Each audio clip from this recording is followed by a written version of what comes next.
Hello दोस्तों, स्वागत है आपका हमारे यूट्यूब चैनल में। तो देखिए, भारतीय संविधान में चर्चा चल रही थी विधानमंडल की, और विधानमंडल में जो है हमने उच्च सदन की चर्चा की थी।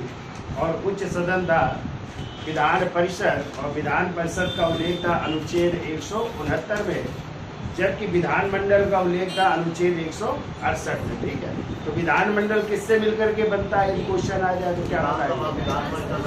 विधान परिषद विधानसभा और राज्यपाल से मिलकर के बनता है ना विधानमंडल। यदि आ जाए कितने राज्यों में विधान परिषद है तो क्या बताएंगे? 6 राज्यों में। वो कौन से 6 राज्य है? कर्नाटक, आंध्र प्रदेश, महाराष्ट्र, बिहार, उत्तर प्रदेश और तेलंगाना। ठीक है, इन 6 राज्यों में 2 सदन है, यानी विधान परिषद भी है और विधान सभा भी है। ठीक है, तो हमने उच्च सदन की चर्चा कर ली थी, विधान परिषद की। आज निम्न सदन की चर्चा करते हैं, और निम्न सदन आपका क्या है? विधानसभा, जिसका उल्लेख है अनुच्छेद 170 में। तो देखिए, विधानसभा को निम्न सदन, जनता का सदन, अस्थायी सदन भी कहा जाता है। ठीक है, और अनुच्छेद 170 कहता है कि प्रत्येक राज्य में, जैसे इस समय वर्तमान में कितने राज्य हैं? 28। तो कहा गया प्रत्येक राज्य में एक क्या होगी? विधान सभा होगी। ठीक है, और साथ में ये भी कहा गया है कि विधान सभा की अधिकतम सदस्य संख्या होगी 500। कितनी होगी? 500 अधिकतम सदस्य संख्या होगी, और जबकि न्यूनतम सदस्य संख्या होगी 60। कितनी होगी? 60। लेकिन आपको पता है कुछ राज्य इसके अपवाद हैं। ठीक है, यानी वहाँ पे 60 से कम है विधानसभा की सीटें। जैसे सिक्किम में आप 32 हैं, गोवा में 40 है, मिजोरम में 40 है। तो ये राज्य क्या है? अपवाद है, जबकि न्यूनतम कितनी होनी चाहिए? 60 होनी चाहिए, लेकिन ये अपवाद है। ठीक है, अब यदि हम बात करें सबसे ज्यादा किस राज्य में अधिकतम विधानसभा की सीटें, तो वो आपका उत्तर प्रदेश है, जहाँ पे विधानसभा की 403 सीटें हैं। ठीक है, और सबसे कम की बात की जाए तो आपका सिक्किम, जहाँ पे कितनी सीटें हैं? 32 सीटें हैं। ठीक है, याद हो जाएगा इतनी चीजें। और विधानसभा के सदस्यों का चुनाव कैसे होता है? प्रत्यक्ष निर्वाचन द्वारा। ठीक है, और इसमें अग्रता ही विजेता माना जाता है। जिसको भी 50% से 1 वोट अधिक मिल जाता है, वही क्या माना जाता है? विजेता माना जाता है। यानी इसका चुनाव जो है प्रत्यक्ष रूप से होता है, यानी जनता जिसकी आयु कितने वर्ष हो चुकी है? 18 वर्ष हो चुकी है, जिसका निर्वाचन नामावली में नाम है, तो वो सभी लोग वोट डालते हैं। तो ये कैसा चुनाव है? प्रत्यक्ष चुनाव होता है। ठीक है, जनता स्वयं चुनती है विधानसभा के सदस्यों को। ठीक है, तो चलिए चर्चा कर लेते। तो पहला लिखिए पॉइंट, तो वो विधानसभा को निम्न सदन, विधानसभा को निम्न सदन या जनता का सदन, जनता का सदन या लोकप्रिय सदन, लोकप्रिय सदन भी कहते हैं, और या फिर अस्थायी सदन भी कहते हैं। ठीक है, अस्थायी सदन भी कहा जाता है। ठीक है, कई नामों से जानते हैं, निम्न सदन, जनता का सदन, लोकप्रिय सदन या अस्थायी सदन कहा जाता है। ठीक है, फिर अनुच्छेद 170 क्या कहता है? तो लिखिए, अनुच्छेद 170 के तहत प्रत्येक राज्य में, प्रत्येक राज्य में विधानसभा के गठन का प्रावधान है। विधान सभा के गठन का प्रावधान।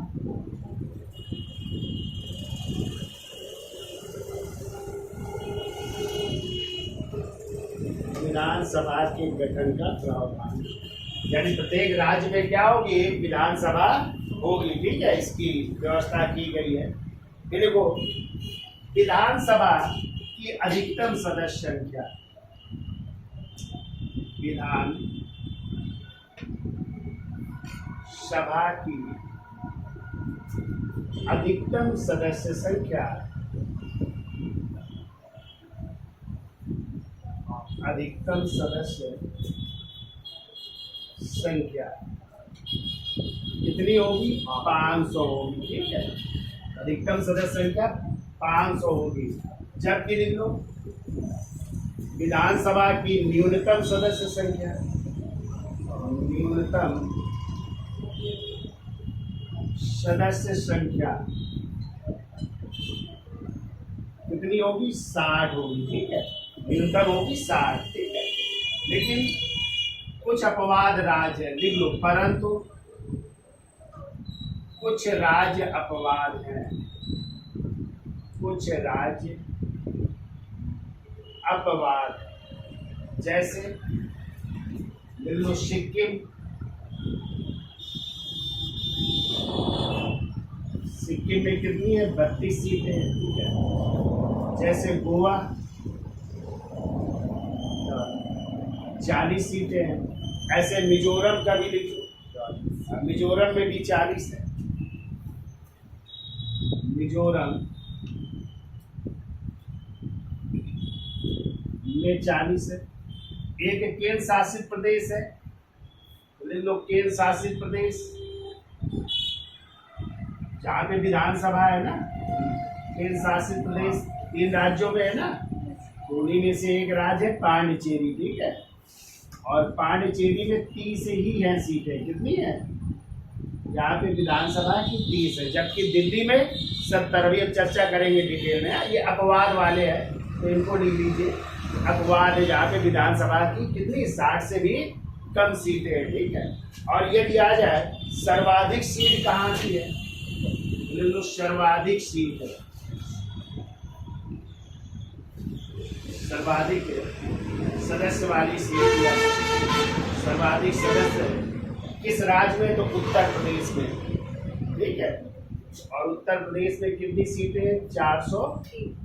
पहले 404 हुआ करती थी। एक इंग्लोजियन को मनोनीत किया जाता था, किसके द्वारा? राज्यपाल के द्वारा, लेकिन उसको अब क्या कर दिया गया? समाप्त कर दिया गया ना 104वें संविधान संशोधन द्वारा। और दूसरे नंबर में आपकी है महाराष्ट्र की 288 सीटें हैं महाराष्ट्र में। ठीक है, तो ये सर्वाधिक सीटों वाले राज्य है।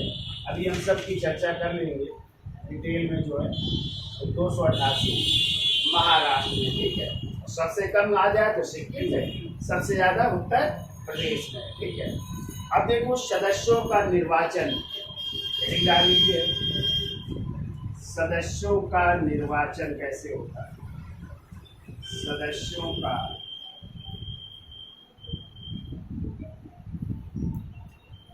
निर्वाचन, जैसे हमने आपको बताया कि विधानसभा के सदस्यों का चुनाव प्रत्यक्ष रूप से जनता द्वारा, ठीक है, जनता द्वारा किया जाता है। देखो विधानसभा के सदस्यों का चुनाव, के सदस्यों का चुनाव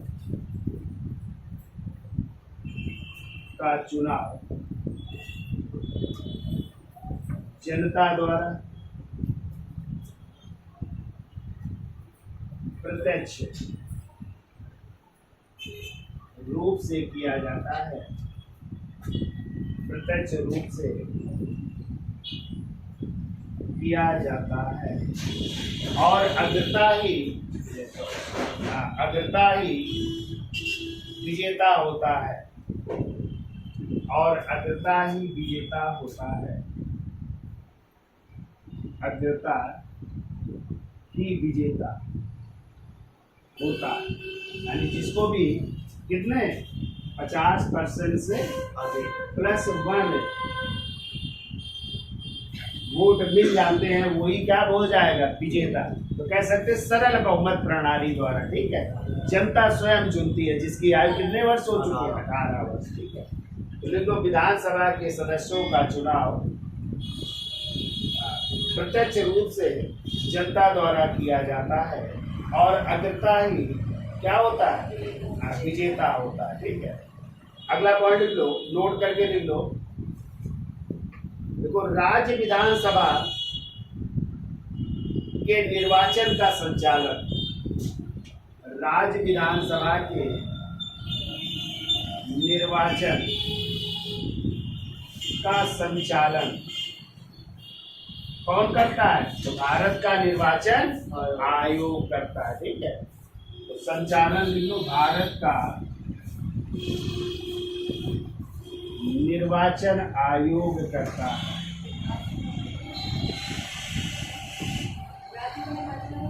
राज्य का नहीं करता, राज्य का निर्वाचन आयोग तो चुनता है ग्राम पंचायत, ग्राम प्रधान, नगर निकाय, ठीक है, पार्षद, इनका चुनाव करता है राज्य का निर्वाचन आयोग। ठीक है, ये भारत का निर्वाचन आयोग करता है। विधानसभा के चुनाव, जैसे इस समय लोकसभा के चुनाव हो रहे हैं, ये कौन कर रहा है? भारत का निर्वाचन आयोग की जिम्मेदारी होती है। ठीक है, तो लिख दो, राज्य विधानसभाओं के निर्वाचन का संचालन भारत का निर्वाचन आयोग करता है।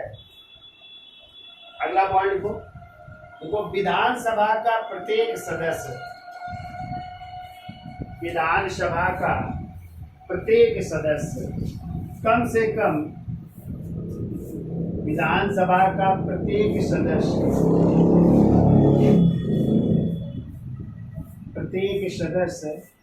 कम से कम 75,000 जनसंख्या का प्रतिनिधित्व करता है। 75,000 जनसंख्या का प्रतिनिधित्व करता है। ठीक है, यानी कम से कम कितनी जनसंख्या होती है?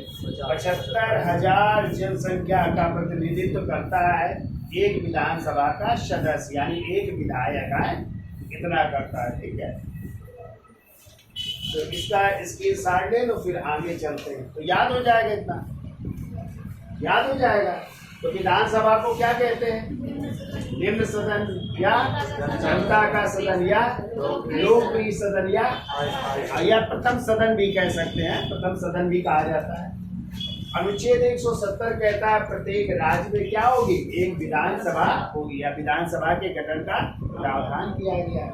कहा गया है विधानसभा की अधिकतम सदस्य संख्या कितनी हो सकती है? 500 हो सकती है, और न्यूनतम कितनी हो सकती है? 60। लेकिन कुछ राज्य अपवाद है जहाँ पे 60 से भी कम सीटें। वो राज्य कौन है? सिक्किम, जहाँ पे कितनी सीटें हैं? 32। गोवा में कितनी है? 40। मिजोरम में कितनी है? और एक केंद्र शासित प्रदेश है आपका पांडिचेरी या पुडुचेरी, जहाँ पे 30 है विधानसभा की सीटें। ठीक है, कहा गया है कि सर्वाधिक सदस्य संख्या वाला राज्य कौन सा है जहाँ पे विधानसभा की सर्वाधिक सीटें हैं? तो क्या बताएंगे आप? उत्तर प्रदेश। कितनी सीटें? 403 सीटें। दूसरे नंबर में कौन सा है? महाराष्ट्र, जहाँ पे कितनी है? 288 सीटें। कह रहा है सदस्यों का निर्वाचन कैसे होता है? तो विधानसभा के सदस्यों का निर्वाचन कौन चुनती है? जनता। और जनता कैसे चुनती है? प्रत्यक्ष, क्योंकि जनता का चुनाव प्रत्यक्ष रूप से होता है। तो प्रत्यक्ष रूप से जो है विधानसभा का सदस्य जो है चुना जाता है, और इसमें कहा गया अग्रता ही विजेता, जिसको भी 50% से एक भी वोट ज्यादा मिल जाता है वही जो है विजेता कहलाता है। ठीक है, कहा गया है जो विधानसभा के सदस्यों का चुनाव होता है वो चुनाव कौन करवाता है? तो इसका संचालन करता है भारत का निर्वाचन आयोग। ठीक है, अब कहा गया जो विधानसभा का सदस्य होता है वो अपनी विधानसभा में लगभग कितने सदस्यों का प्रतिनिधित्व करता है? तो लगभग 75,000 जनसंख्या वाले जो क्षेत्र होते हैं उनका प्रतिनिधित्व करता है। 75,000 से ज्यादा हो सकती है संख्या। ठीक है, लेकिन 75,000 मिनिमम है कि वहाँ पे इतनी सदस्य संख्या होनी चाहिए, तभी विधानसभा का गठन किया जाए। आपने देखा होगा प्रत्येक जिले में लगभग कहीं पे 5 सीटें होती है विधानसभा की, कहीं पे 6 सीटें होती है ना। जो छोटे जिले हैं वहाँ पे 4 भी हो सकती है, बड़े जिलों में 6 तक होती है, नहीं होती है। तो वो जनसंख्या के आधार पर जो है इसका जो है गठन किया जाता है। ठीक है, और कहा गया है कि 2026 तक जो अभी विधानसभा की सीटें हैं वो बनी रहेंगी। और ये किस संशोधन द्वारा किया गया? तो 84वें संविधान संशोधन द्वारा किया गया था कि 2026 तक सीटें बढ़ाई नहीं जाएंगी। जो भी सीटें विधानसभा की जिस राज्य में जितनी है उतनी ही सीटें बनी रहे। ठीक है, तो ये किस संविधान संशोधन द्वारा? 84। चलिए इसका स्क्रीनशॉट ले लो, फिर आगे लिखते हैं। देखिए अभी हमने बताया कि जो है 84वें संविधान संशोधन 2001 द्वारा 2026 तक विधानसभा की सीटों में कोई बदलाव नहीं किया जाएगा। तो देखिए पॉइंट है, देखो 84वें संविधान संशोधन 84वें संविधान संशोधन 2001 के तहत 2001 के तहत 2026 तक विधानसभा की सीटों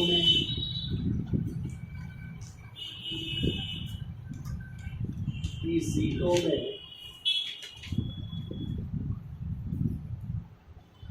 कोई बदलाव नहीं किया जाएगा, कोई बदलाव नहीं किया जाएगा। यानी चाहे वो लोकसभा की हो चाहे विधानसभा की सीटें उतनी ही रहेंगी, ठीक है, कोई परिवर्तन नहीं किया जाएगा, ये भी आपको याद रखना है, ठीक है। अब देखिए अभी हमने उस दिन भी बताया था, फिर चर्चा कर लेते हैं। अनुच्छेद जो है 333 कहता है कि राज्यपाल, क्या था इसमें, राज्यपाल विधानसभा में क्या मनोनीत करेंगे, एक एंग्लो इंडियन या आंग्ल भारतीय को क्या करेंगे, मनोनीत करेंगे, ठीक है। लेकिन आपको पता है अब ये जो है समाप्त हो गया किस संशोधन द्वारा है, तो देखो 104वें संविधान संशोधन 2019 द्वारा 25 जनवरी 2020 से एंग्लो इंडियन के पद को समाप्त कर दिया गया है, ठीक है। या विधानसभा में ऐसा कर लो, विधानसभा में एंग्लो इंडियन के पद को, एंग्लो इंडियन के पद को समाप्त कर दिया गया है। तो यहाँ से भी विधानसभा से भी समाप्त कर दिया गया, और केंद्र में लोकसभा में, ठीक है, कितने एंग्लो इंडियन को मनोनीत करते थे, 2, कौन, राष्ट्रपति जी, ठीक है। तो उसको भी जो है समाप्त कर दिया गया, और वो भी 25 जनवरी 2020 से प्रभावी हो गया, ठीक है। अब ना तो लोकसभा में 2 एंग्लो इंडियन मनोनीत होंगे, ना किसी राज्य में 1 एंग्लो इंडियन नहीं मनोनीत किया जाएगा। पहले किसके द्वारा मनोनीत किया जाता था, राज्यपाल के द्वारा, किस अनुच्छेद के तहत, 331 के तहत, सॉरी 333 के तहत, और लोकसभा में 331 के तहत कौन मनोनीत करता है, राष्ट्रपति मनोनीत करते थे, उनको समाप्त कर दिया गया। ये भी आपको याद रखना है, ठीक है।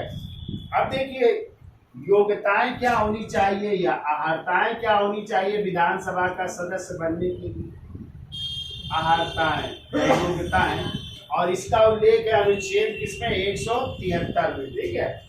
और जो विधान परिषद के सदस्यों की योग्यताओं का उल्लेख था इस अनुच्छेद में, उसी में है किसकी, विधानसभा की भी सदस्यों की अहर्ताएं या योग्यताओं का उल्लेख है, ठीक है। केवल अंतर एक है, और वो अंतर क्या है कि यहाँ वहाँ पे विधान परिषद का सदस्य बनने के लिए 30 वर्ष आयु होनी चाहिए, और यहाँ पे कितनी होनी चाहिए, विधानसभा का सदस्य बनने के लिए 25 वर्ष आयु होनी चाहिए, ठीक है।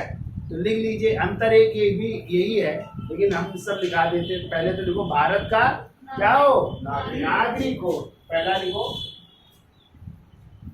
नंबर 1 लिखिए भारत का नागरिक हो, भारत का नागरिक होना चाहिए। दूसरा लिखिए 25 वर्ष की आयु पूरी कर चुका हो, 25 वर्ष की आयु पूरी कर चुका हो। या कह सकते हैं न्यूनतम आयु कितने वर्ष होनी चाहिए? 25 वर्ष होनी चाहिए, ठीक है। और तीसरा कह रहा है ऐसी अन्य योग्यता रखता हो, ऐसी अन्य योग्यता रखता, ऐसी अन्य योग्यता रखता हो जो संसद द्वारा निर्मित, जो संसद द्वारा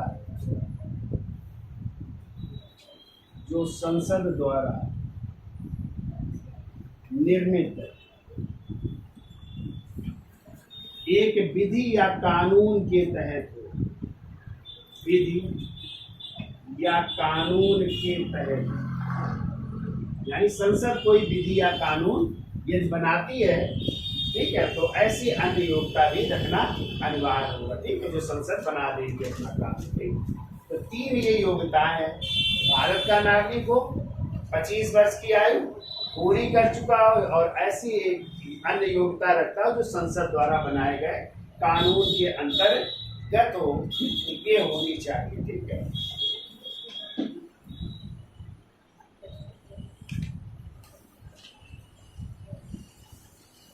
अगला पॉइंट को देखो, अनुच्छेद 332 के तहत, अनुच्छेद 332 के तहत आपको पता है 332 में विधानसभा में, किसमें? विधानसभा में किसके लिए आरक्षण था? SC ST के आरक्षण का प्रावधान है, ठीक है, SC ST के आरक्षण का प्रावधान। तो जब संविधान बना था तो प्रारंभ में कितने वर्ष के लिए? 10 वर्ष के लिए रखा गया था, लेकिन संशोधन कर करके इसे हर 10-10 वर्ष के लिए बढ़ा दिया गया। और आपको पता है फिर 104वें संविधान संशोधन 2019 द्वारा SC ST के आरक्षण को फिर 10 वर्ष के लिए बढ़ा दिया गया। लेकिन अब कितना हो गया? 25 जनवरी 2020 से 25 जनवरी 2030 तक उनको विधानसभा में आरक्षण मिलेगा, ठीक है, किसके लिए? SC और ST के लिए, ठीक है। तो इसका उल्लेख किस अनुच्छेद में है? 332 में है। तो लिख दो एक पॉइंट, देखो 104वें संविधान संशोधन,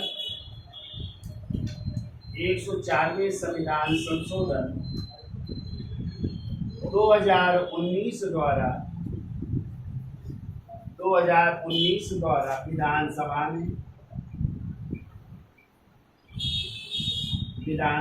में SC ST के आरक्षण को पुनः 10 वर्ष के लिए बढ़ा दिया गया है, पुनः 10 वर्ष के लिए बढ़ा दिया गया है। यानी अब कब से कब तक हो गया? तो लिख लो 25 जनवरी 2020 से 25 जनवरी कब तक? 2030 तक, ठीक है। तो बताइए 25 जनवरी को क्या मनाते हैं आप? राष्ट्रीय मतदाता दिवस। हाँ, तो राष्ट्रीय मतदाता दिवस। और इसी दिन आपका भारत का निर्वाचन आयोग का भी गठन हुआ था 25 जनवरी 1950 को, ठीक है। और इसीलिए उस दिन को किस रूप में मनाते हैं? राष्ट्रीय मतदाता दिवस के रूप में। क्लियर?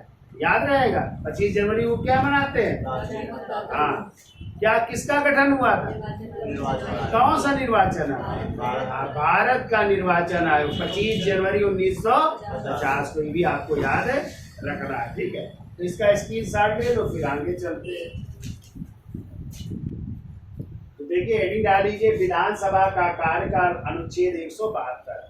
तो आपको पता है विधानसभा का कार्यकाल होता है 5 वर्ष का, ठीक है। यानी विधानसभा की जो प्रथम बैठक होती है, प्रथम बैठक से लेकर के इसका कार्यकाल कितने वर्ष तक होता है? 5 वर्ष का होता है। लेकिन आपको पता है विधानसभा 5 वर्ष से पहले भी भंग की जा सकती है। किसकी सिफारिश पर? मुख्यमंत्री की सिफारिश पर। कौन भंग कर सकता है? राज्यपाल भंग कर सकता है। ठीक है, ये मुख्यमंत्री सिफारिश कर देता है तो 5 वर्ष से पहले भी विधानसभा को भंग किया जा सकता है। इसीलिए विधानसभा को अस्थायी सदन कहते हैं। कैसा सदन? यानी 5 साल से पहले भी उसे भंग किया जा सकता है। लेकिन आपको पता है कभी कभी जब आपातकाल लग जाता है तो आपातकाल के दौरान विधानसभा के कार्यकाल को 1 वर्ष के लिए बढ़ाया भी जा सकता है, ये भी कहा गया। ठीक है, यानी ये आपातकाल की स्थिति में विधानसभा का कार्यकाल कितने 1 वर्ष के लिए बढ़ाया। जैसे आपको पता है लोकसभा का कार्यकाल 1 वर्ष के लिए क्या किया गया था? बढ़ाया गया था। कौन सी लोकसभा? 5वीं लोकसभा का। ठीक है, तो ये भी आपको याद रखना है। ठीक है, तो लिखिए पहला पॉइंट, देखो विधानसभा का कार्यकाल उसकी प्रथम बैठक की तिथि से विधान सभा का कार्यकाल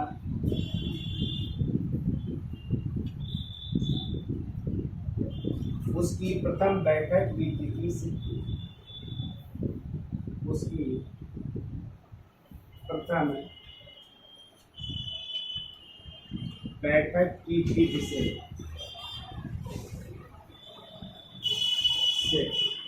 कितने वर्ष का? 5 वर्ष का होता है। ठीक है, बैठक की तिथि से 5 वर्ष का होता है।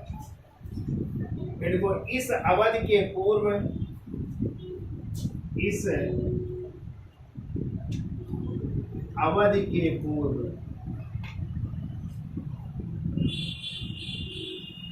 इस अवधि के पूर्व मुख्यमंत्री के परामर्श पर मुख्यमंत्री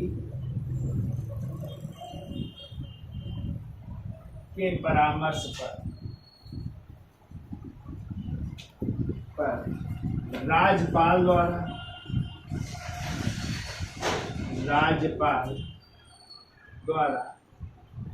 विधानसभा को विघटित किया जा सकता है।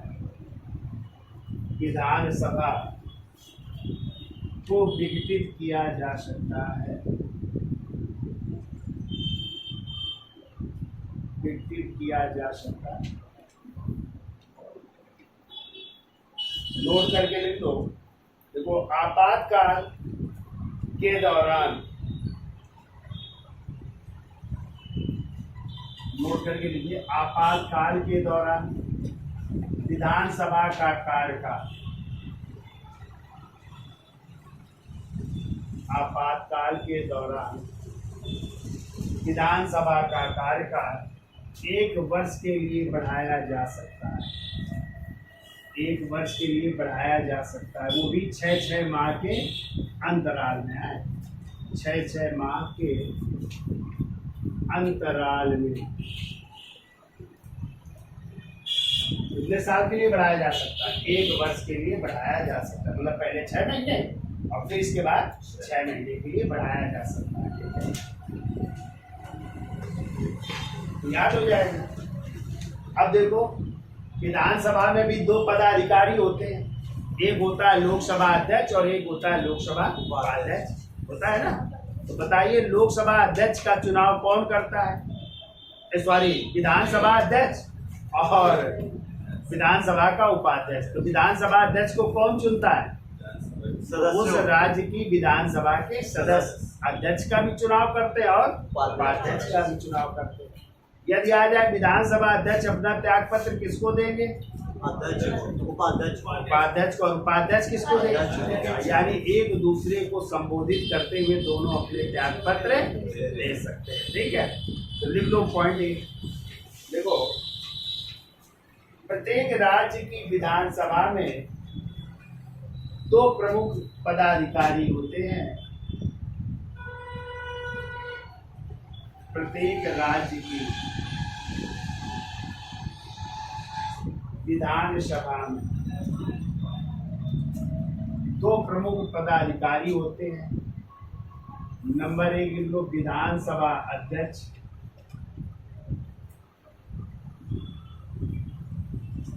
और दूसरा लिख लो विधानसभा उपाध्यक्ष।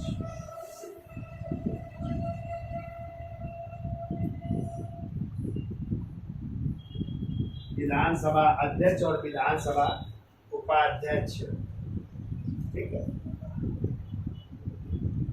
तो यदि पूछा जाए दोनों का कार्यकाल, तो जब तक विधानसभा का कार्यकाल रहेगा, ठीक है, तो तब तक इनका भी कार्यकाल रहेगा। ठीक है, यदि विधानसभा का कार्यकाल 5 वर्ष तक चलता है, 5 वर्ष तक रहेगा, और यदि विधानसभा बीच में ही भंग हो जाती है तो इनका भी कार्यकाल क्या हो जाएगा, समाप्त। क्योंकि ये भी क्या होते हैं, विधानसभा के सदस्य ही होते हैं। तो जब विधानसभा भंग हो गई तो इनका भी कार्यकाल समाप्त।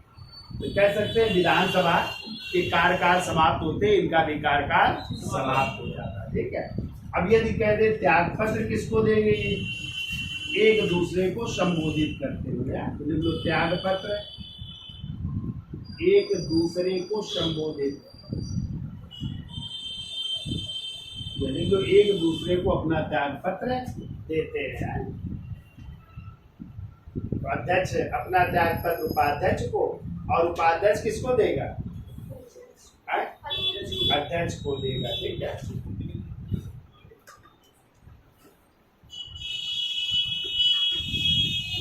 अब देखो इनको हटाया कैसे जा सकता है, हटाने का भी प्रावधान लिख लो। तो विधानसभा के सदस्यों द्वारा साधारण बहुमत से, विधानसभा के सदस्यों द्वारा साधारण बहुमत से इनको हटाया जा सकता है। लेकिन हटाने से पहले ध्यान रखिएगा 14 दिन पूर्व सूचना देनी होगी है। 14 दिन पूर्व सूचना भी हम बोल ले रहे हैं, तो लिख लो। देखिए हम बोल देते हैं, देखो इन दोनों को विधानसभा के सदस्यों, इन दोनों को विधानसभा के सदस्यों के साधारण बहुमत, इन दोनों को विधानसभा सदस्यों के साधारण बहुमत द्वारा पारित प्रस्ताव के आधार पर हटाया जा सकता है। साधारण बहुमत द्वारा पारित प्रस्ताव के आधार पर हटाया जा सकता है।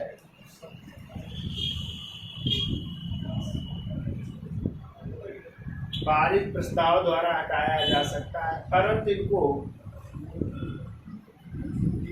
14 दिन पूर्व सूचना देनी आवश्यक है। 14 दिन पूर्व सूचना देना आवश्यक है।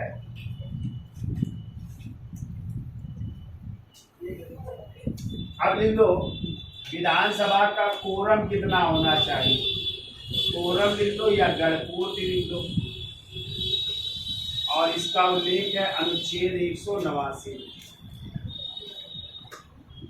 अनुच्छेद 189। ठीक है, तो देखो विधानसभा का कोरम कितना होना चाहिए, कुल सदस्य संख्या का 10%, या कह सकते 1/10 होना चाहिए। ठीक है, जैसे उत्तर प्रदेश में विधानसभा की सीटें कितनी है, 403 है, तो 403 का आप लोग क्या निकालोगे, 10% निकाल लोगे ना, कितनी हो जाएंगी,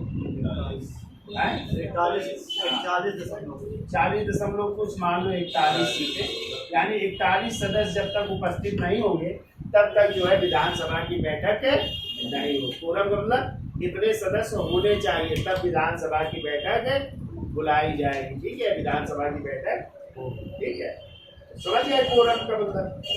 तो देखो किस अनुच्छेद में, 189 में। ठीक है, तो देखो विधानसभा का कोरम उसके कुल सदस्यों का, विधानसभा का कोरम उसके कुल सदस्यों का 1/10 या 10% होता है।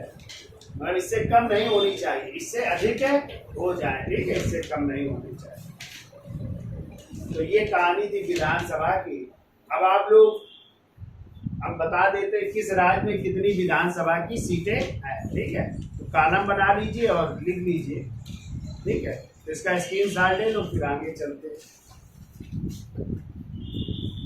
तो देखो हेडिंग डाल लीजिए विधानसभा की अलग अलग राज्यों में कितनी सीटें हैं, ठीक है, कुल सदस्य कितने, एससी के लिए कितनी, एसटी के लिए कितनी। पहला राज्य चलते उत्तर प्रदेश है, और उत्तर प्रदेश में जो है कुल सीटें कितनी है, 403। अब यदि आ जाए एससी के लिए कितनी आरक्षित है, तो 88 कितनी है, 88 एससी के लिए है। और अपने यहाँ एसटी कम है, यहाँ पे केवल एसटी की कितनी सीट है, 1 सीट है, ठीक है, तो 88 और 1 सीट है, ठीक है। फिर लिख लो महाराष्ट्र का, लिख लो 288 महाराष्ट्र की सीटें हैं 288। अब यहाँ पे लिख लो एससी एसटी की कितनी है, 18 एससी की है और 22 है एसटी की सीटें हैं, ठीक है। तो उत्तर प्रदेश हो गया, महाराष्ट्र हो गया, और कौन से लिखोगे,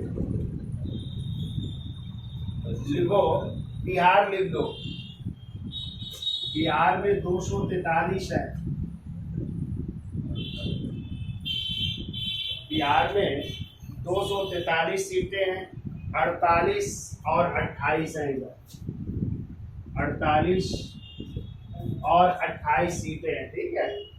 बिहार के बाद लिख लो आंध्र प्रदेश 175, आंध्र प्रदेश 175 है, और यहाँ पे एससी की है 25 और एसटी की है 10, 25 और 10 लिख दो। फिर आ जाइए गुजरात की लिख लीजिए 182, गुजरात की लिख लो 182 सीटें हैं, 63 और 26, 63 और 26 है। गुजरात के बाद लिख लो कर्नाटक, कर्नाटक में 224 है, कर्नाटक लिख लो 224 है, यहाँ पे 33 और 2 सीटें हैं, 33 और 2। फिर लिख लो मध्य प्रदेश 230 सीटें हैं, मध्य प्रदेश में 230 सीटें हैं, 34 और 72, यानी यहाँ पे एसटी की ज्यादा है, कितने हैं, 72 सीटें हैं, क्योंकि मध्य प्रदेश में अनुसूचित जनजाति बहुत ज्यादा है। अब फिर आ जाओ पंजाब लिख लो, पंजाब में 117 है, पंजाब में 117 है, और यहाँ पे 29 है एससी के लिए, और एसटी के लिए एक भी सीट नहीं, यहाँ पे एसटी नहीं है, एक भी है। फिर लिख लो राजस्थान, राजस्थान में 200 सीटें हैं,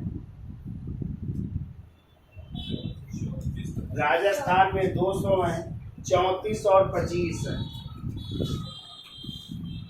34 और एसटी की है 25 सीटें।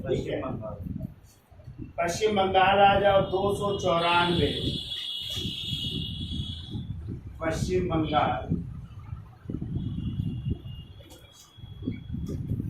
में है 294 और 59 और 17 है,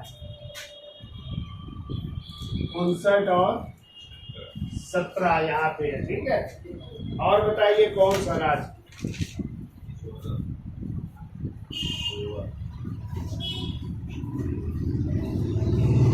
छत्तीसगढ़ निकाल, छत्तीसगढ़,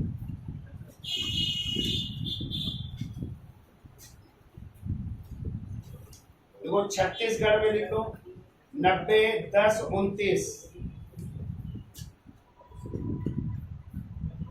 छत्तीसगढ़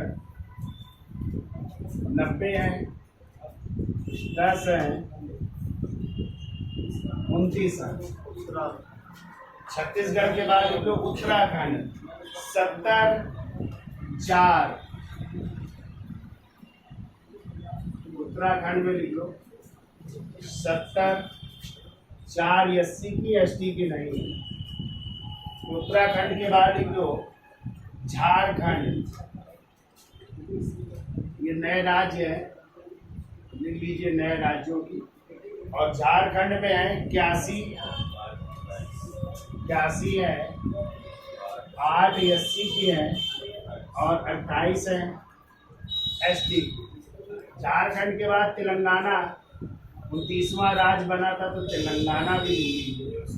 और तेलंगाना में है 119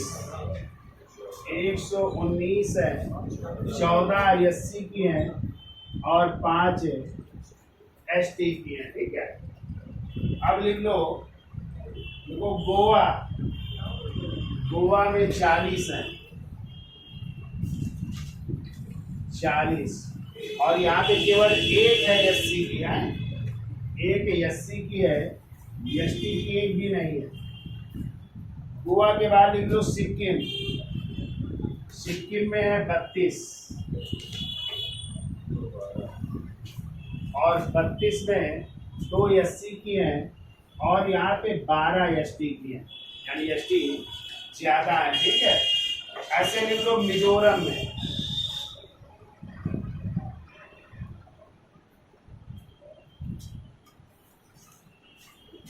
मिजोरम में हमने बताया था 40 सीटें हैं। ठीक है, मिजोरम।